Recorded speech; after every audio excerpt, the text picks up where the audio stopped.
Hey there, Squirrel Army. It's time to do a deck tech on Vishgraz, the Doomhive. This is a infect stroke voltron strategy deck tech. You can join the Squirrel Army by subscribing. Alright, so if you don't know what Vishgraz here does, it's a 5-mana 3/3.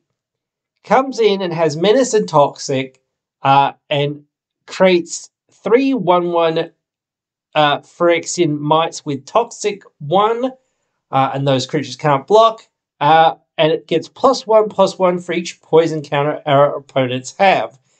So there's a lot of ways that I guess you could kind of do things with this. It's not that, like, super duper amazing to do a whole lot of other things with, I guess, besides just doing it as a Voltron stroke infect commander.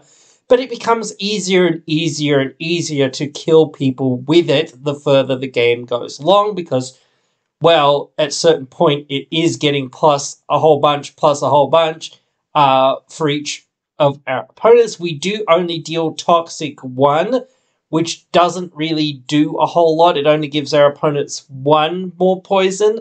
So I do think that this commander is a lot more about killing people with poison.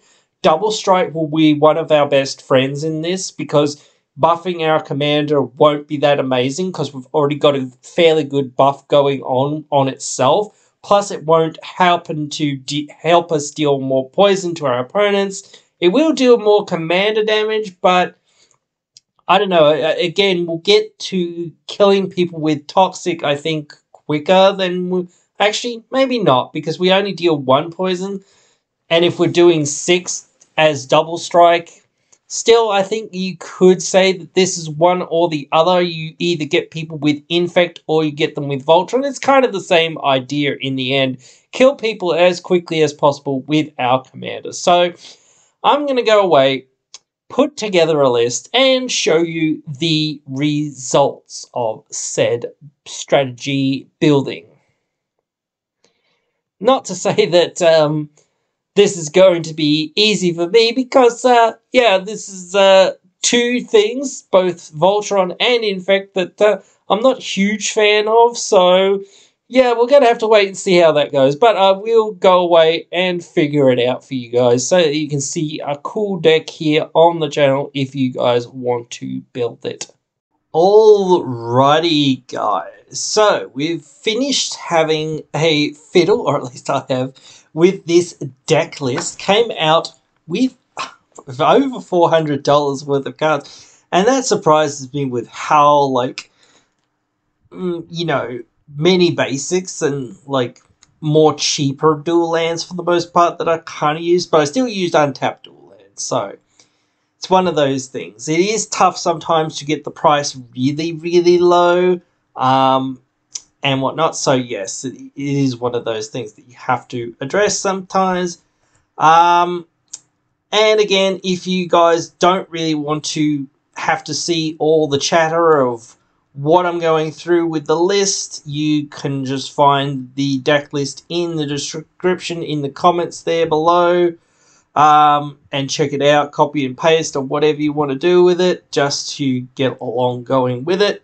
Otherwise, if you are here for the more discussion of what's going on in this list, I will get through it, but I will say that I'm not going to talk about some of the cards here and there, because it's just like, well, there's not enough point to talking about. I'm not going to talk about some of the ramp in the deck and whatnot. I'm not really going to talk about lands, because, again, there's not much to really say. Like, Rogue's Passage is the only real land that's worth any time to talk about. Otherwise, it's just basics and some nice dual lands and whatnot. So yes, it's there. They're there. You can make your own list of lands and add and move from it as you do please. So we'll be mostly talking about the enchantments. Won't be talking much about the instants. Actually, I will talk about some of the instants, but I'll talk about I won't talk about some of the instants, like the removal in the deck. I'm just going to talk about these sorts of spells, the protection spells in general as well, I guess. I've got a few of them in here because mostly we have one major creature that we need to protect, and that is our goal with this deck. So it is well worth keeping it around and keeping it alive. So having all these protection in there is worthwhile.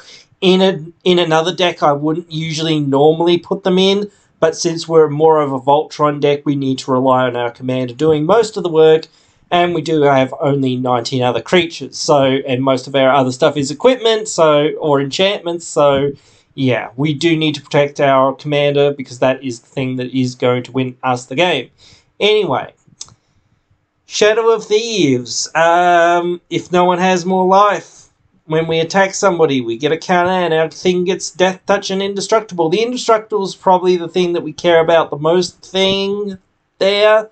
Though Death Touch isn't terrible, it makes it harder to block, certainly. So that can be good. I think Angelic Exaltation seems a little bit bad because we don't actually have that many creatures, but even a couple of buffs isn't too bad. So I think that it's fine. Though we're not really needing to buff. I don't know which way people want to win with this, more so Voltron or Infect. But I think I find that Infect will actually be harder than doing it with just regular Voltron damage. But yeah, I don't know. If you have the right combination of cards, maybe Infect Voltron is worth more in certain circumstances. Don't know. Asceticism just gives our commander hexproof, well, most of our stuff hexproof anyway as well, but we mainly care about it for our commander, and we can regenerate our commander with it. So that's well worth our time to protect our commander. Duelist Heritage, again, we want that double strike, either if we're doing Infect or if we're doing Voltron damage. Either way, we want that double strike so that we can kill people as quickly as possible with our double striking commander. We can also use it politically on other people's stuff, so it's alright. Fight rigging, it gives counters to our creatures. We have 7 or greater, we play the hideaway card. We can get to that hideaway card pretty quickly. I thought it was okay. I'm not 1000% sure on it, but I thought this wouldn't be too bad. So, yeah, I'll just put it in. Flaming Fist, more double strike for our commander. Guardian Project, we do have a few creatures in this deck, but our commander counts as a creature as well. So if our commander dies, or whatever, or if we get Guardian Project early, we can just play Guardian Project and draw some cards, or whatever. I think it's still fine. Haunted One, our commander basically gets +2 and Undying until end of turn, and any creatures that share a type with it, but we don't really care about that because, again, we mostly care about our commander. So it means our commander won't die and buffs up our commander, which is very good. Rancor is one of the few auras. Actually, there's a couple other auras that are okay that I did put in, but I couldn't really think of them, and I was running out of room, so I just think I left Rancor in. Because it can return from the graveyard to our hand, so it basically never goes away, and it's a very cheap aura, so it's not like we're going to invest too much into it either, so it's not that bad. Sigarda's 8, I don't know whether we care that much about the flash speed on our auras and equipment, but it can be well worth it in certain circumstances, but just getting that free equip is so much powerful that we definitely want that. So both things together is just real good. Thorough Investigation, when we attack someone, we get a clue. We can pay 2 to sack the clue to draw a card, so that is pretty good. Actually, we've got less artifacts than we've got creatures, so we'll go through artifacts now. Contagion Engine, put a -1/-1 counter on each creature target player controls, then we can proliferate and proliferate again. So, again, if we're going down the Infect route, we can get that Infect going quicker, or even just make our opponent's creatures a lot smaller. Shriek More just gives our commander double strike. Grafted Exoskeleton buffs our commander, gives it Infect. So yeah, that's pretty useful. Hammer buffs our commander, gives it indestructible, and lets it free equip and any other equipment free equip. So that's pretty useful. Helm of the Host.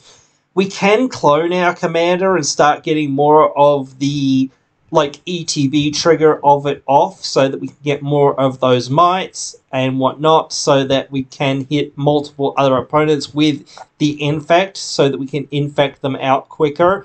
That's one of those other sort of side plans to the main plan, but yes. The Avenger gives our commander double strike and it, returns auras, but that's probably not going to happen because we don't have many auras, but still, double strike's good.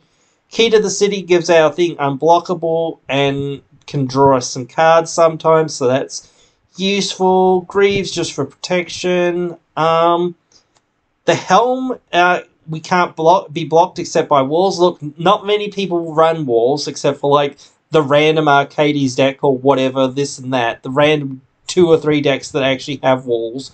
Otherwise, almost no one has a wall in their deck, so it basically says our creature is unblockable, which is real good. Rogue's Gloves, when our creature deals combat damage, we draw a card, so, it's one-off, but still, I think well worth it. We can draw those cards, and if we can find ways to give our... And if we have the ways to give our commander double strike, we draw 2 cards, so that's pretty good. Shadow Spear, Trample, Lifelink. The other effect of getting rid of Shroud and Hexproof on an Indestructible or whatnot on our opponent's stuff is kind of relevant, so that's pretty alright. Boots for protection. Sword of Feast and Famine. Untaps our land, so gives us more mana to work with and gives us protection from some relevant colours, so that's pretty useful. Also makes our opponent discard. Hearth and Home, more proliferate. So that's really good. Oh no, this is the land one, sorry. More flicker, I guess, then. I was talking about Sword of Truth and Justice, which is just below it, sorry. So that's more proliferate, more counters and whatnot, so that's there. Sword of the Animist, so that we can land ramp with it when our commander hits people, when it attacks people. Trailblazers Boots. Look, everyone at least has 1 or 2 non-basic lands in their deck that they'll have out for the most part, so that just means, again, that we can be unblockable. And the Whisper Silk Cloak, just unblockable, and Shroud, so that's pretty useful.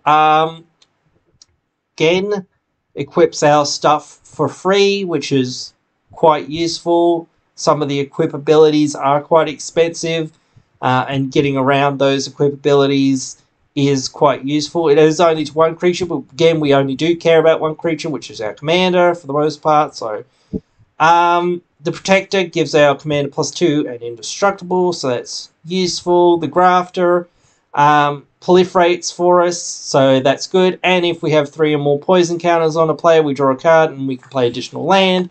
That will happen with this commander, so that's pretty darn useful. Sentinel, if our opponents are casting spell or non-creature spells, they don't pay, we draw a card, so that's good.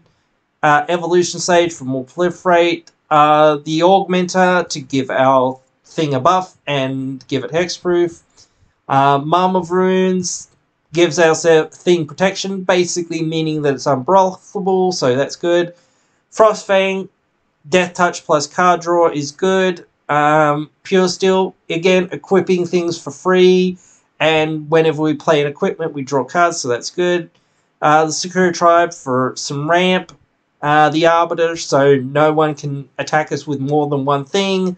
We don't really care about attacking with more than 1 thing. The Might, again, like Mom, gives us protection and essentially unblockable, so that's good. SRAM, more card draw for equipments and whatnot. The Archangel, giving our commander Exalted, so it gives it a +1/+1 buff. Toski for more card draw. The Rogue Priest, so if our opponents are targeting our stuff, they're going to get poison, so they won't want to target our stuff. The Protector here gives our commander protection from everything, so that means it's unblockable, so that's real good. And then Voronclex doubles our counters, which includes our infect counters, and halves their opponent's counters. So yeah, that's pretty darn good. And that is pretty much the list here and whatnot. So you can tell me what you guys think of the list. Write your thoughts down there in the comments below. Hope you have enjoyed. Hope you will join me in the next one.